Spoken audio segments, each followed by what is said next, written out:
ಸಂಯುಕ್ತ ಕರ್ನಾಟಕ ಪ್ರತಿಷ್ಠಿತ ಪತ್ರಿಕೆಯ ಒಂದು ಭಾಳ ಮುಖ್ಯವಾದಂಥ ಕಾರ್ಯಕ್ರಮವನ್ನು ಏಪ್ರಿಲ್ 7 ಮತ್ತು 8ನೇ ತಾರೀಕು ಕಲಬುರಗಿಯಲ್ಲಿ ಆಯೋಜನೆ ಮಾಡಿದ್ದಾರೆ. ಈ ಕಾರ್ಯಕ್ರಮ ಎರಡು ಮುಖ್ಯವಾದಂಥ ವಿಷಯಗಳ ಬಗ್ಗೆ, ಆರೋಗ್ಯ ಮತ್ತು ಶಿಕ್ಷಣ, ಈ ಎರಡು ಸಬ್ಜೆಕ್ಟ್ಗಳ ಬಗ್ಗೆ ಈ ಕಾರ್ಯಕ್ರಮದ ಮುಖ್ಯ ಉದ್ದೇಶ. ಇದರಲ್ಲಿ ಸಾರ್ವಜನಿಕರಿಗೆ ಆರೋಗ್ಯದ ವಿಚಾರದ ಬಗ್ಗೆ ಅನೇಕ ತಜ್ಞ ವ್ಯಕ್ತಿಗಳನ್ನು ಆಹ್ವಾನವನ್ನು ನೀಡಿ ಉಪನ್ಯಾಸವನ್ನು ನೀಡ್ತಕ್ಕಂಥದ್ದಿದೆ. ಆರೋಗ್ಯ ಮೇಳಗಳಿದೆ ಮತ್ತು ಒಳ್ಳೆಯ ತಜ್ಞ ವೈದ್ಯರಿಗೂ ಕೂಡ ಸನ್ಮಾನ ಮಾಡುವಂಥದ್ದಿದೆ.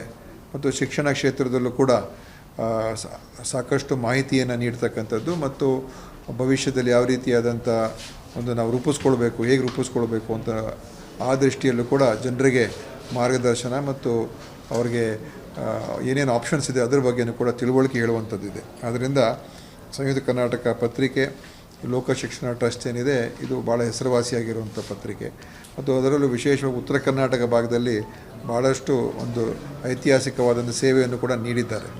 ಆದ್ದರಿಂದ ನನ್ನ ಅಭಿನಂದನೆ ಅವರಿಗೆ. ಈ ಆರೋಗ್ಯ ಮತ್ತು ಶಿಕ್ಷಣ ವಿಷಯದ ಬಗ್ಗೆ 2 ದಿವಸ ಕಾಲದ ಕಾರ್ಯಕ್ರಮ ಮೇಳವನ್ನು ಮಾಡ್ತಾ ಇರ್ತಕ್ಕಂಥದ್ದು ಸಿರಿ ಸಂಪದ ಅಂತ ಹೆಸರಿನಲ್ಲಿ ನಾನು ಕೂಡ ಬರ್ತಾಯಿದ್ದೀನಿ. ತಾವೆಲ್ಲರೂ ಕೂಡ ಇದರಲ್ಲಿ ಬಂದು ಭಾಗವಹಿಸಬೇಕು ಅಂತ ನಾನು ನಿಮ್ಮಲ್ಲಿ ವಿನಂತಿ ಮಾಡ್ತೀನಿ.